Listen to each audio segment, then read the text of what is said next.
ఐపీఎల్లో ఒక అద్భుతమైనటువంటి విజయం వాళ్ళు నమోదైంది. 264 పరుగులు కేవలం 20 ఓవర్లలో, అంటే 120 బంతుల్లో 264 పరుగులు అంటే ఆషామాషి కాదు. ఢిల్లీ అద్భుతమైనటువంటి స్కోర్ చేసింది.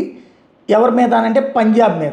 ఇక అయిపోయింది పంజాబు. ఈ స్కోర్లో కనీసం ఒక 100, 150, 180, 200 వచ్చేస్తే కనీస గుర్తింపు అన్న లభిస్తుంది అన్నటువంటిది అందరూ అనుకున్నారు. కేఎల్ రాహుల్ కొట్టిన 150 దెబ్బకి పంజాబ్ బెత్తరపోయింది అని అందరూ అనుకుంటే, ఆ తర్వాత పంజాబు తొలి 6 ఓవర్లు ఏవైతే మనకి పవర్ ప్లే ఉంటుందో అక్కడే 100 దాటించేసింది. ఆ తర్వాత కూడా వికెట్లు కోల్పోతున్నా సరే ఓ పక్కన శ్రేయస్ అయ్యర్ చివరి దాకా నిలబడి ఆడి ఇంకా 6 బంతులు మిగిలుండగానే వైడ్ కారణంగా విజయం వచ్చేసింది. 265 పరుగులు వచ్చేసినాయి. ఐపీఎల్ చరిత్రలో ఒక సంచలన రికార్డు అనమాట. 150 పరుగులు చేసినా కూడా ఢిల్లీ డేర్ డెవిల్స్ ఓడింది.